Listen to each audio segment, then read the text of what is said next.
বাংলাদেশের একটি অন্যতম বড় রাজনৈতিক দল এবং বাংলাদেশের গণতান্ত্রিক সংসদীয় গণতান্ত্রিক রাজনীতির সাথে বাংলাদেশ জামায়াত ইসলামীর অস্তিত্ব ওতপ্রোতভাবে জড়িত। এটি একটি ইনসেপারেবল টুইন। দেশে দেশের বাইরে বাংলাদেশের নাগরিকরা জামায়াত ইসলামের প্রতি অনেক আশা এবং আকাঙ্ক্ষা করে। ডেমোক্রেটিক প্রসেসে বাংলাদেশ জামায়াত ইসলামীর রাজনৈতিক যে নিবন্ধন ছিল ইলেকশন কমিশনে, সেটি গণতান্ত্রিক উপায়ে ক্যান্সেল করা হয় নাই।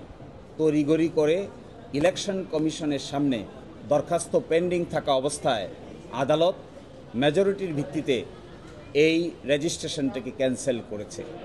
এর বিরুদ্ধে আমরা আপিল করেছিলাম। আপিল মামলার শুনানি হয়েছে, আগামীকালকে আবার শুনানি হবে।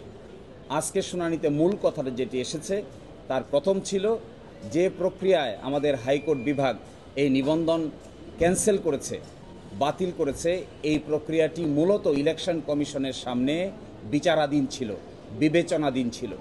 ইলেকশন কমিশনের সামনে বিবেচনাধীন কোনো বিষয় আদালত এইভাবে ক্যান্সেল করতে পারে না। এটিকে ইংরেজিতে বলে প্রিম্যাচিওর।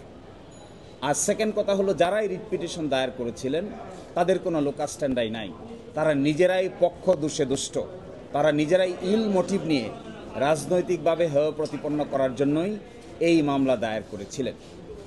আর সর্বশেষ আমরা বলেছি যে গণতন্ত্রে এইভাবে জামায়াত ইসলামীর মতো একটি গণতান্ত্রিক রাজনৈতিক দলের নিবন্ধন বাতিল করে দিয়ে মূলত বাংলাদেশের রাজনীতিতে একটি অনিশ্চয়তা তৈরি করা হয়েছিল, যা নাকি ডেমোক্রেটিক প্রসেসকে ক্ষতিগ্রস্ত করেছে। এই আর্গুমেন্টগুলোর ভিত্তিতে আমাদের আপিল বিভাগ আপিলের বিষয়ে একটি সিদ্ধান্ত উপনীত হবেন বলে আমরা আশা করি এবং আগামীকালকে বাকি অংশ শুনানি হবে। প্রতীকের বিষয়ে কি বলেছেন আপিল বিভাগ? আপনারা কি বলেছেন? দাড়িপাল্লা জামায়াতে ইসলামীর দাড়িপাল্লা প্রতীক ছিল, আপনারা সবাই জানেন। আজ থেকে না, জামাত প্রতিষ্ঠার পর থেকেই দাড়িপাল্লা প্রতীক জামাত ইসলামীর মার্কা হিসেবে বিবেচিত। বাংলাদেশের সকল সংসদীয় নির্বাচনে জামাত ইসলামী দাড়িপাল্লা প্রতীক নিয়েই অংশগ্রহণ করেছে এবং সবসময় সংসদে আসন সংখ্যা নিশ্চিত করে সরকারেও অংশগ্রহণ করেছে এই দাড়িপাল্লা প্রতীক নিয়ে। কিন্তু হঠাৎ করে 2016 সালে ফুল কোর্ট সভার একটা সিদ্ধান্তের ভিত্তিতে এই দাড়িপাল্লা প্রতীক ব্যবহার না করার জন্য নির্দেশ দেওয়া হয়। আমরা সেটিও আদালতে তুলেছিলাম। আজকে সেটির উপরে আংশিক শুনানি হয়েছে এই প্রতীক সংক্রান্ত বিষয়ে।